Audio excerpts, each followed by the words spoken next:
So after running around and circulating around, I would say, with the idea of when I'm gonna give my own story of my own LDR story.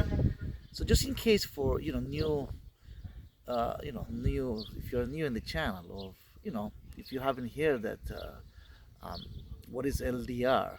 LDR, well, it's I know most of you, of course, know exactly what the abbreviation of the LDR is. LDR is long distance relationship, which is very common. This is more in the YouTube community, especially in the expert community.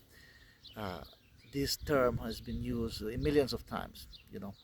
Especially in the dating world, to people dating, uh, you know, uh, in the dating app or dating agencies, dating, in which they have connection with other people in different parts of the world, where you have you don't live in the same country, even if you live in the same state, in the same country. Sometimes you do have a long distance relationship. So I'm gonna tell mine, how everything went, especially nowadays that people sharing stories about, um, real story. This is real life. I mean, situation in which many women, or even guys, boys, I mean, men, are relying on artificial intelligence to have, that connection, that boyfriend or girlfriend connection with, basically with, like a robot. I mean, with there is a programming they do some computer engineers.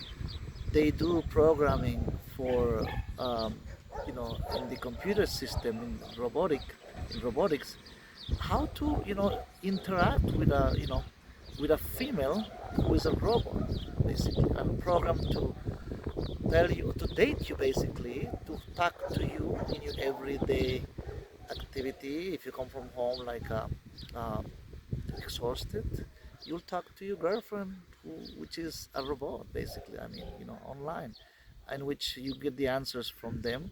They're programmed to answer you what you want to hear. If you're a guy and exhausted from work, you don't want your wife or your uh, girlfriend or living girlfriend to tell you anything. I mean, to just to bother you, or if she hasn't helped you with dinner or anything. I mean, these are programs, and artificial intelligence. That's what it is. Just that you can have a conversation, and you tell this humanoid or girlfriend, which is artificial. I mean, a robot, and tell her what, have a conversation with her, or with him. Women do too. It's very common. I mean, these things, like, if you saw, we have seen movies. I mean, sci-fi movies long time ago, 20, 25 years, 30 years ago, that this was things that you never thought that was become. I never thought about these things are going to become reality.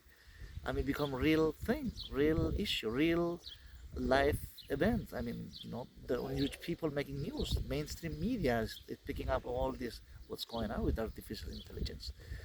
Not just replacing jobs, which is in progress.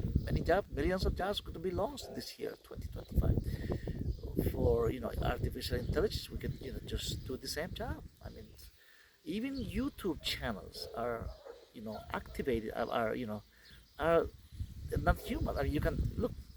I'm a real person. This is a real scenery. I mean, this is real. I mean, real life. This is, you see the green areas where we're having the forest. I mean, I can move this a little bit around, right? See, just a little bit around, moving this way a little bit. So, and you can see I'm moving. I'm a human. I mean, this is my YouTube channel. It's The Foreigner. But artificial intelligence has been taking over even channels. I mean, YouTube channels that is legal. I mean, it's valid. And guess what? They even get more followers than real people's YouTube, real presentation, like I'm saying, like real blogging, like what I'm doing right now. thousands and thousands of, when I watch, what, 200,000 views in a couple of, a few hours about the topic that they manage. Of course, they are programmed to do, to say the, you know, their, in their brain, which is, a computer system, a chip, that they do, they just go. They can make mistake. I mean, they're programmed to do exactly, to say exactly what people want to hear. In my case right now, I'm if you see me, I'm on top of the rooftop, right? That I just had to climb, go get the steps, I step ladder to climb here. I just have a different view of my blogging, which typically sometimes is my living room, sometimes is outside. People real life stories, which I do. Interviewing some people, real people. I mean, visit some countries nearby here too, in Central America. So it's just, but what the story about my own, LDR experience, which is long distance relationship. It was 14 years. That it's very strange, right? 14 years. How did? I mean, if this is not, I'm not making up this story. This is a real story. That it's not for views. I mean, some people say, well, maybe this is a story that maybe you need views. I mean, you need subscribe. No, this is a, at some point I was gonna really do it. I was gonna, if now is my channel has what, 7, almost 8 months, close to say 8 months I started my channel. At some point, I always thought about doing my own, my share part of, because I don't want to keep you here 1 hour for this, but in about 20-25 minutes, next 20 minutes, now I'm on like 5 minutes in my intro. I took a little longer, but I had to make what a resemblance of what's really, how did everything happen, how it came about with my story, my own experience. And of course, finally, after 14 years later, I traveled to the country where my current wife is, and got married. But it's, it sounds like it's not a fairy tale really. And you might think that this is very uncommon, but it's very common. Maybe it's not common to have 14 years just, have a long distance relationship, in which most of the burden is, we will see, sometimes we say that most of the burden goes on my shoulder, because I'm the, of course I'm the male, she's the female, of course. I mean, there's no doubt of it. But well, she had to, she was a single mom before meeting me, and she was, had a child before my relationship with, with another partner, of course. But she was single when I met her. And what happens is that, we met through other friend. This wasn't like a out of the blue or blind date, or on an app. I didn't use app. I mean, or dating app, or like I met her. I didn't meet her. Like I was introduced over the phone from, with a friend did introduce me on the phone, on the video call, to this lady. I mean, that I'm married nowadays. I mean, currently. So I wasn't like, this wasn't like online, dating thing that came out in a happy way. Or ended up 14 years later, right? Ended up in marriage. But this was really, it's a little windy here, but I'm just like moving my hand a little bit to hold my tripod here. But so bear with me, please, in this, in this podcast. But so like I was saying, I was introduced from a, mutual friend. And I know she was real, of course. It wasn't artificial intelligence. I mean, 14 years ago, we didn't have this, we couldn't have this conversation that I'm having today, in a way that in which I'm telling you, um, how did it happen, right? I met the person that, I'm married today, and we had communication. We thought that it's gonna be, and she thought also that it's gonna be maybe a year, a year later. I never told her that it's gonna be just a month or 2 months later. I'm gonna be traveling to see her. But I said, at the beginning, that it may take a couple of years, before I can, make it and do my traveling. But as the time went by, things were, things, in life never comes the way you wanna really, things want you to happen. And as you desire, you can make a wish list about, okay, then you can make a planning. I'm very much a disciplined person. I do my planning too. And I thought maybe 2 years, I'll come. But as the 2 years approach, and she was still waiting for me, and they all, the thought, the thinking, that in which people think about, well, I mean, after 2 years, maybe she might have, some other man that can flirt. I mean, that will tell her that, oh well, you've been waiting for 2 years. I mean, just forget about this, forget about that relationship, or forget about, I mean, there are so many things, even family members, friends. And for me too, I could have said, well, 2 years is too long, I can't make it. I mean, I could have said that, right? I could have made my own decision after 2 years of relationship, in a long distance relationship. But then, well, we were extended the time for another 6 months. Okay, let's one more, especially during the holidays. I mean, Christmas holiday. People say, okay, well, as you approach December, if you are in a long distance relationship, you always tell your partner, your girlfriend, or in a long distance relationship, that in which you gotta tell, oh, okay, this at the end of this, well, this Christmas I'm not gonna be with you, this New Year, but next year. So it's always using the phrase next year, right? Birthday, it will come birthday, my birthday, or her birthday party, or that you celebrate with family members, of course, something, a special occasion like that. And how did it happen? Well, maybe the next year's birthday. So as the time went by, guess what? Well, things, at some point I said, well, after things, the time went on like that. Then it came the year number three. Then after year number three, it came year number four. And okay, well, I'll save a little more. The excuse was the financial excuse, in which that I'll save a little more. Let's make, of course I was financially helping, trying to build something together here. We're in the country where she is. I mean, in Central America. And I said, well, okay, so um, let's try to do this, because maybe it should be easier while I'm still here. I had a job. I wasn't sure if I traveled just out of the blue, if I'm gonna find a job, in the place where where she is. Things like that. Of course, there's always the thought about starting, a small business, or do a little something wherever we settle down, which is, in Central America. So, but the thing is that as the years, went on and on, and then we had to, like, well, she kind of got discouraged about the idea. Well, if you don't make the decision, why continue this? There was some, situations in which we almost basically broke up. I mean, things when, there was discussion, debate, and little fights, not little fight, big fights about how this was supposed to continue. But like always, the thought about, this is a good, in a way, thinking, which people think, well, if I had invested, for her too, I suppose, also, with the wind is moving a little here, but the thinking about, if you have invested 5, 6, 7 years of my life, in this, long distance relationship, now suddenly make it like a, cut it out, like break it up. For her, I don't know what was on her mind, but when my mind came out, they were 7 years. After 7 years, eight now. Uh, so throw everything to the garbage. Effort, emotional commitment, because there is plenty of, people think it's just money invested there. I mean, you invested some little of your paycheck, to help out to build, a little something.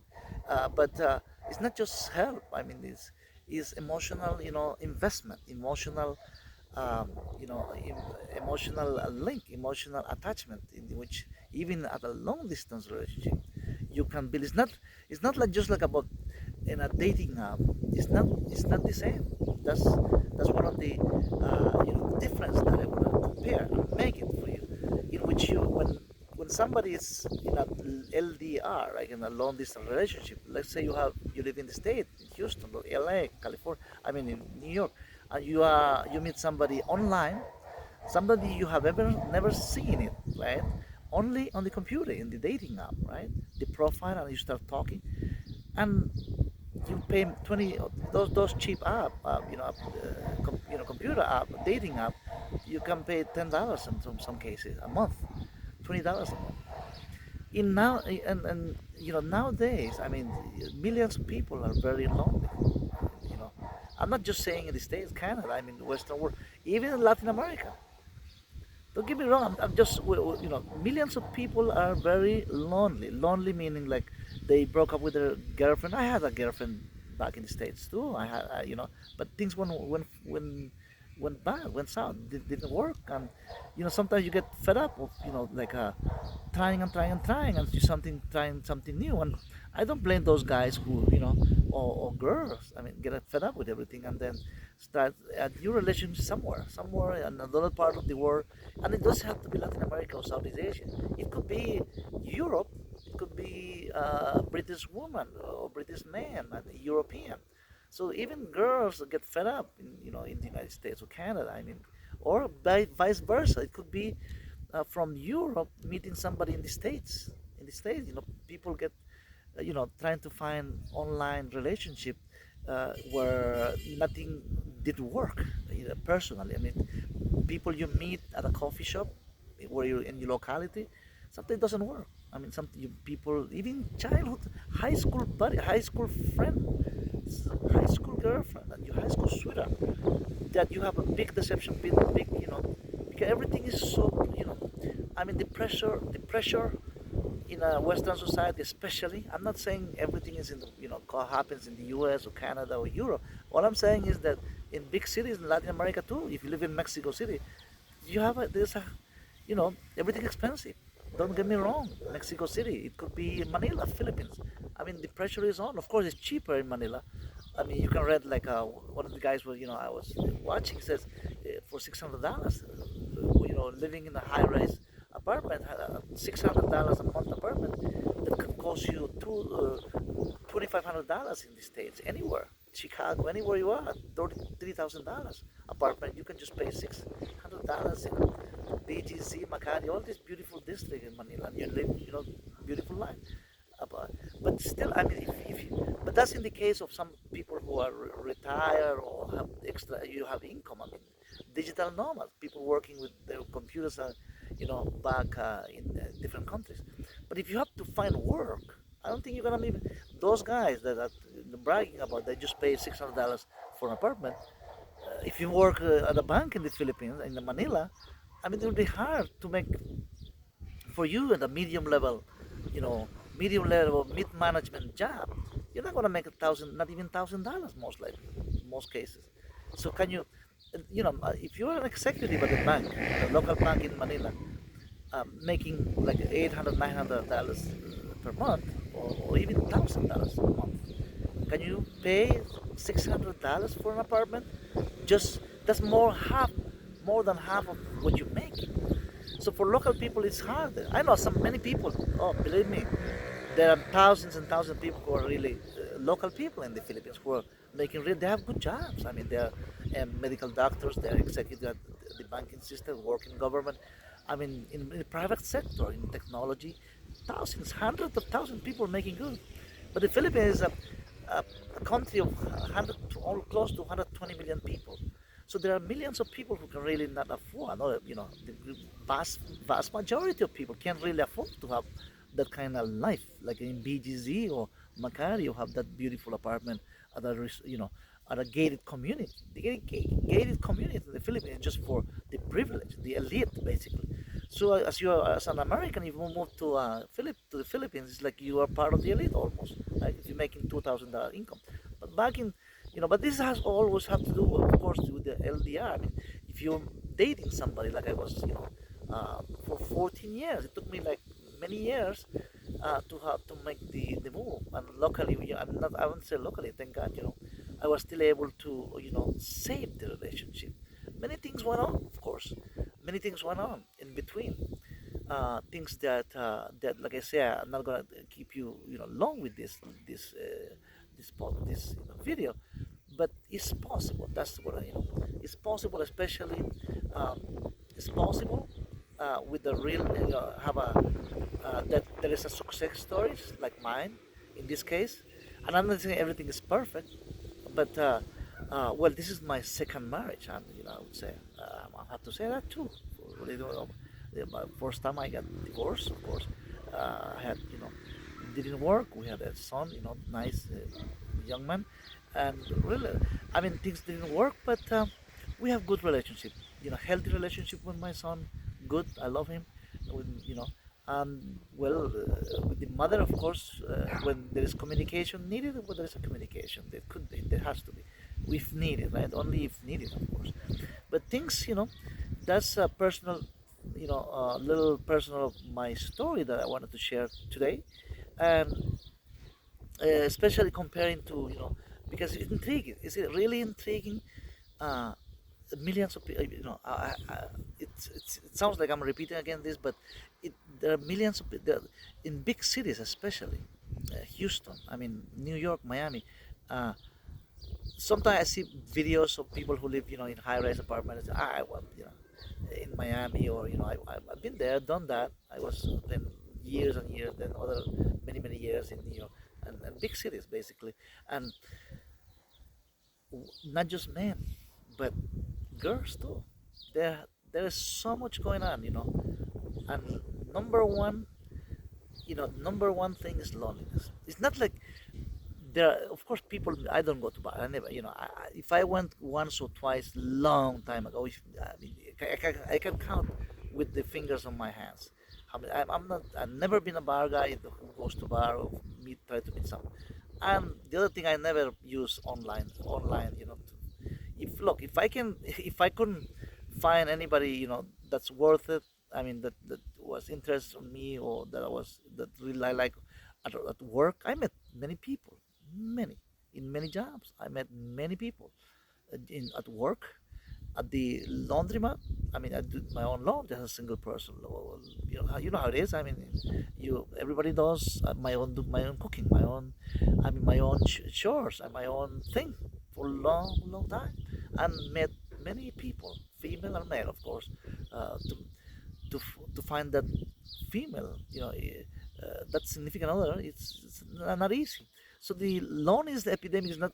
I say, well, is it just me? I wonder sometimes, right? Is it just me? But when I talk, the people I talk to, the same thing. Many friends, many friends, in which I nowadays I just count like the 4 or 5 of them that I still get in touch with them nowadays. Once now that I'm in this part of the world, and then what happens? Well, that even girls, there are there are so many single women that there's so much, that they are devastated from former relationships, and it's very hard for them to trust again. So out of that loneliness, they prefer to be to suffer with loneliness, and to suffer the pain for a long time, instead of have a new, or instead of giving a new opportunity to a guy, for instance, or guys who had suffered all sorts, who had coming out of broken relationship, after divorce. I mean, think about it. Almost 55% now. It used to be just 10 years ago, it was 50%. The divorce rate in the United States was half, almost like half, current, half and a half, 50%. I mean, 100% marriages, 50% of the marriages will end up in divorce. Nowadays, 56% already, 56%, and going to 60%. So most marriages end up in divorce in the United States. Most. I mean, most is more than 50%. It's almost approaching 60 now. So, and that's not unique just in this state. And I'm not I mean, I'm not trying to be biased with my opinion, but Europe, especially in civilized, in industrial countries, but in South America too. I mean, especially in those countries where divorce is easier to do, and of course, if you're married and you can't be, married to that person and everything is going bad. I mean, of course, now that I'm married with the God's blessing, my recent marriage. I mean, of course, we think the this you make a statement that is for life, and hopefully go for life until death do us apart, and that's the swearing, that's the commitment you get basically. But you never expect when you marry, you never think that you're gonna get divorced. I mean, you don't marry, you don't get married with somebody thinking about, well, I'm planning to get divorced in 3 years. I'll take this to see how it goes for a year, and if not, we'll just everybody will go in our own way. You never think about that. I mean, at least I never did that. you think about, I was always hopeful for the future, 100%. I mean, hopeful for the that this to make it work, whatever happens. But it's there's so much pressure. There's technology is like AI. I mean, AI meaning even this girlfriends or these people who had relationship like with robots, they're not just single women or single men, even married couples in secret, in secret in their offices, they turn on their computer and they're talking to someone. So there is a disloyalty in a way that if you have emotional, because things that you don't get at home, I mean things that high, I mean a hug, I mean everything is so, some relationships are almost dead but they're still together for convenience, right? Some married people, the millions of marriages, they still to stay together because in a divorce, more men, I mean they're gonna left with nothing. That's what they think. So instead of getting homeless on the street, I mean, with they think that the judge is gonna give everything to the woman, or the woman thinks that maybe things are gonna go so bad for her too.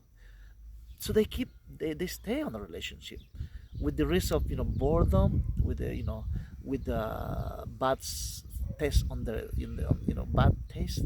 I mean, just like sharing a house, just sharing physically, just going to sleep at their place, but there is no, you know I mean, that sense of intimacy, that sense of like that you can have a conversation, sharing your feelings. You work 60, 70 hours a week at your office because that's what you need to do to pay your mortgage. I mean, there's so much pressure, financial pressure for your kids going to college. Everything's so expensive, inflation, and you're scared of losing your job because AI is taking over your job. Any moment you can be laid off. I mean, there's so much stress going on. So with all this test for the girl too, for the wife, I mean, this could be the husband or the wife. So all this make you, I mean, you have people around.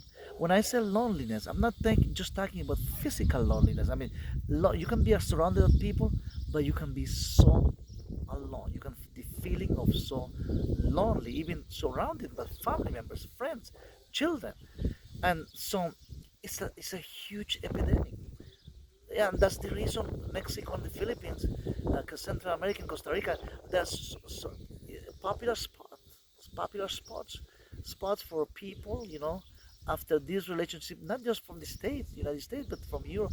I mean, where they can find a wife. I mean, that can be, and not just, I hear the word submissive. Submissive is like, well, I'm a dictator and my wife is submissive. That doesn't mean that. I mean, if everybody knows what's the role, if I'm a husband, I know my role as a husband, and my wife knows her role as a wife, as the female, and my children. I mean, if everybody knows the role, why the fighting? I mean, this senseless fighting of the fighting of. I'm not saying we all the same. I'm not against equality, but what I'm the function. How are you gonna function in a house? I mean, you can't have two head. I mean, two head in a household, one should be the leading head. I mean, the head of the household. I mean, you can share, of course, with your wife, with this, you can your partner share the ideas and listen to, you know.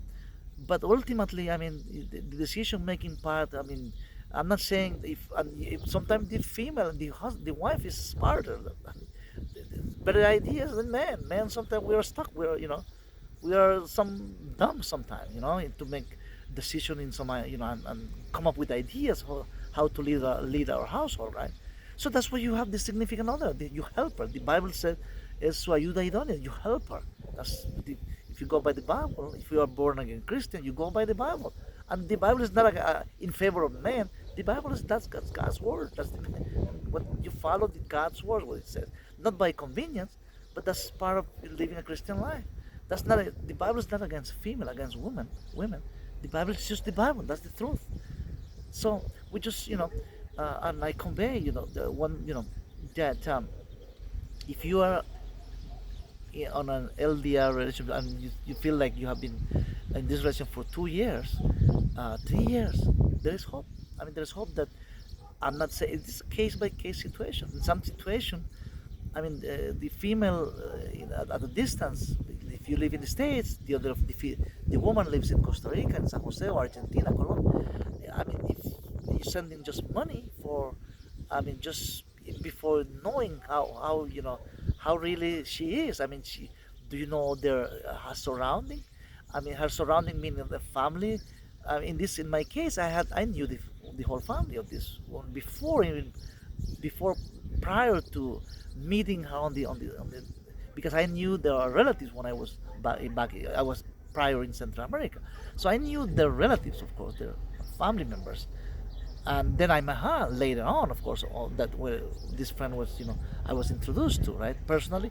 So that's how, and I knew that, at some point it could be things will go doesn't go 100% as we want it to go, but sometimes, if we are patient, we have, and of course we trust the other person, we try trusting the other person, and give it a chance, and then things will go fine. But like I said, this is case by case situation. Like some people will recommend you, look, if you're in a 1 year relationship or 2 years, if you don't go to visit in person this person, how do you know these things? And they're right. How you know it's gonna work? Look, if I have to do it again, I'll do that way. If I have to do it again, even though that my situation, the result, the fruit of what that effort, that those 14 years of sacrifice, ended up in a good way. If I have to do it again, knowing what I know today, you know, uh, if I am in a relationship for 1 year, after 1 year, I have to see this person in person. I mean, try to relate, try to be how we're gonna match. And in my case, I have 20-year age gap. She's younger than me, 20 years, and he's still working. I mean, we're still together. I mean, we're still working, and only God knows. I mean, well, we hope, we have faith. We're people of faith, and if you are a person of faith, with that faith, I'm sure that things will, go just fine. Thanks for the video. Thanks for watching again, guys. And of course, it's been over 20 minutes in this video already, but I didn't, like I said at the beginning in my intro, that I'll keep sharing details about how things are going and what's, how things are, more details about how things are going after this marriage took place. So I'll stay, stick around. I'll, keep you posted. I'll see you in the next video. Thanks for watching, guys, and stay safe, especially now that things are very much unstable in the planet. I mean, this is not the only time that things are very unstable. Wars, there have always been wars, but things are happening at a more speedy way. I mean, more accelerated way. Uh, Before Christ comes, that's what it says in the Bible, and that's what's happening. See you in the next video, guys. Take care.